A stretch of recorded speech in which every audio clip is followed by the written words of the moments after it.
Hello, hi, welcome to my channel. In this channel, I'm going to cover all the 6th to 12th NCERTs of basic GS subjects, all the general studies portion, which are repetitively asked in all the competitive examinations, for example, SSC, UPSC, and state PSCs of different states in our country. So basically, what we are going to do is we are going to cover all the base NCERTs, 6th to 12th, of these 5 subjects, which are polity, economy, geography, history, and environment. So all these 5 subjects are repetitively asked. So what we have to do first, to score better marks, we need to prepare the base. So base will be prepared with the NCERT. Once we are done with the NCERT, we will move forward to the standard books which are there for all these subjects. And when we are done with NCERT standard books, we will go through the PYQ and its analysis. So without any further delay, let's start with the 6th class NCERT. As you can see on the screen, Unit 1, that is diversity here. And the first chapter is understanding diversity, second is diversity and discrimination. So without any further delay, let's start doing all the NCERTs. Cover it with me. Make your notes along, you can if you want, or I'll provide the notes at the end. Okay, so let's start. So first chapter here is diversity, first unit, and the chapter in it is understanding the diversity. So you might have seen we speak different languages, we follow different religions, we celebrate different festivals. So this is all these things shows how diverse our country is. Now see, we not only don't look alike exactly like each other, but also differ in terms of language we speak, our cultural backgrounds, the religious rituals we observe, and of course the way we draw. So there is this little example given in which the children are asked to draw a drawing. So everybody will of course draw a different picture. Why? Because we are all diverse. We are speaking different languages, we are eating different food, we are celebrating different festivals. So that is that. Now let's start with the main topic of this chapter, that is diversity in India. India is a diverse country of many diversities. Okay, and we speak different languages. Okay, we have various types of food, celebrate different festivals, practice different religions, but actually if you think about it, we do many things that are similar except that we do them in different ways. So basically what we are doing is, although we are celebrating different festivals, making different food, speaking different languages, but at the end of the day, we are doing the same thing except for in different ways, variety of ways, in diverse ways. Okay, for example, in January month, this is January 2026, you might have seen the Makar Sankranti festival. So in Maharashtra and other areas, in central India, they call it Makar Sankrant. In Punjab region, in Delhi region, they call it Lohri. In South India, they call it Pongal. So actually we are celebrating the same festival in different parts of our country, and we are giving it different names, but actually we are doing the same thing. If you think about it, we do many things that are similar.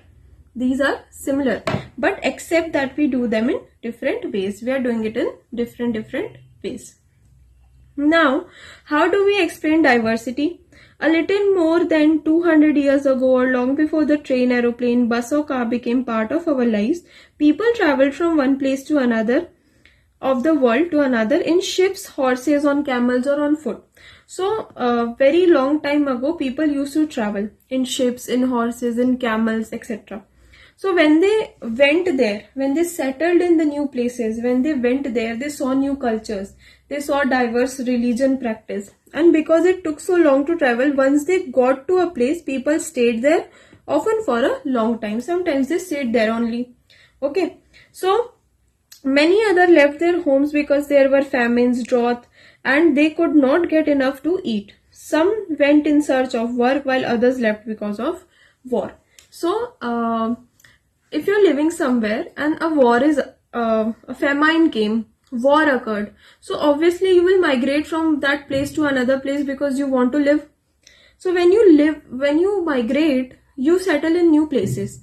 Those new places lets you discover new diverse ways of living, new diverse festivals, new languages you learn. So sometimes as they began to make their homes in new places, people began to change a little, and at other times they managed to do things in the old ways. So sometimes they adapted the new ways, sometimes they continued in old ways. Like a South India people, if they are living in North India, but then also they'll celebrate Pongal. Okay. So that is something here. So their languages, food, music, religion became a mix of old and new. It became a mix. The history of many places shows us how many different cultural influences have helped to shape life, culture there. Thus, the region became very diverse because of their unique history. So history also influenced diversity. If people migrated to a place, many people migrated to a place, that place will be very diverse. If a place is untouched, away from the whole world, it will not have that much diversity. Okay. Similarly, diversity also comes when people adapt their lives to the geographical area in which they live. For example, in mountainous region, you have a different lifestyle. And in a coastal area, you have a different food habits, different eating habits, different clothing that is there. But even the kind of work they do are different. In cities, it is often easy to forget how closely people's lives are tied to their physical surrounding. This is because why is it like this? The city people seldom grow their own vegetable and grain. They are not growing their vegetable or grain. They are just buying it. Okay. So now let us try to understand what we mean when we say the historical and geographical factors. So what are the two factors influencing? Historical and geographical. Two factors are influencing diversity of a region. We can do this by reading about life in two different parts of the country, Kerala and Ladakh. So you can go through this case study. So Ladakh is a desert in mountain in the eastern part of Jammu and Kashmir. That is the geographical location of Ladakh. So people there live in a very little agriculture is possible there. Since this region does not receive any rain, covered in snow for a large part of the year, there are very few trees they can grow in region. For drinking water, people depend on melting snow. So their life will be different. The same thing if you see in Kerala, it will be different. Kerala is a state in southwest corner of India. It is surrounded by sea on one side and hills on the other. A number of spices like pepper, cloves, cardamoms are grown on the hills. Can you imagine growing peppers, cardamom and cloves in hilly regions? No. Hilly regions I am talking about here is Ladakh. Can you imagine? No. Because harsh climate. So Kerala climate supports these vegetation. Now many Arab traders came, settled down here. Ibn Battuta, who traveled here to less than 700 years ago, wrote a travel log. So today they make vlogs. Yes. But he wrote a travel log, which he described the lives of Muslim and says they were a highly respected community. The Portuguese discovered the sea route to India from Europe when Vasco da Gama. So Vasco da Gama landed with his ship here. So what is happening is various historical literature also is available. Travelogue is available, which explains the history of Kerala and how the Portuguese, the Arabs came here, they lived here and increased the diversity of that region. Clear? Now, while Kerala and Ladakh are quite different in terms of their geographical features, the history of both regions have seen similar cultural influences. Both regions were influenced by Chinese and Arab traders. It was the geography of Kerala which allowed for the cultivation of spices. And the special geographical location of Ladakh, its wool that drew traders to this region. So traders were drawn in both the regions. But in Kerala, it was spices. In Ladakh, it was wool.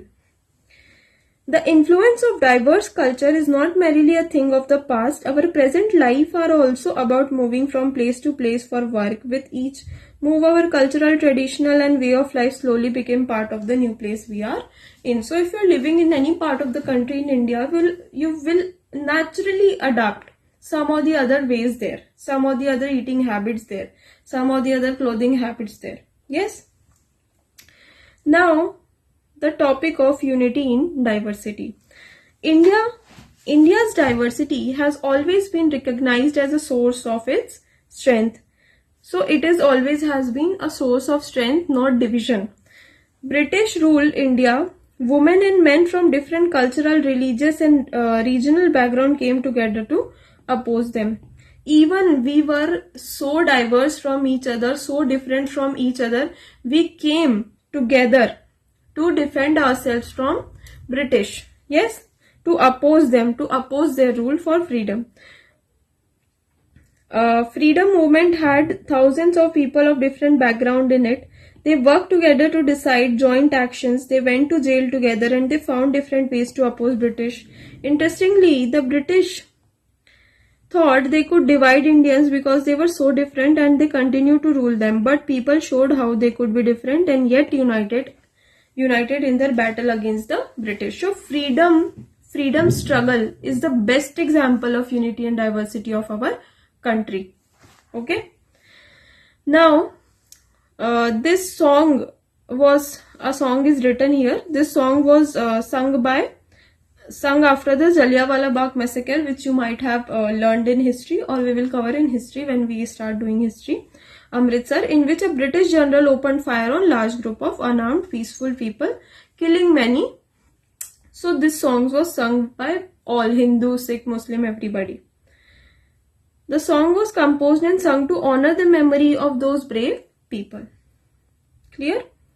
So songs and symbols that emerged during the freedom struggle serve as a constant reminder of our country's rich tradition, respect for the diversity. You might have heard our national anthem Jana Gana Mana. When you closely listen to it, you will just understand the diversity it is explaining that our country has. Yes? Now, in his book, The Discovery of India, written by Jawaharlal Nehru, this can be asked, okay, says that Indian unity is not something imposed from the outside, but rather it was something deeper, and within its fold, the widest tolerance of belief and custom was practiced, and every variety acknowledged and even encouraged. So, Indian unity is not something imposed from outside. Nobody is imposing to stay united. People are staying united from a very long time. Okay? Even during the British struggles.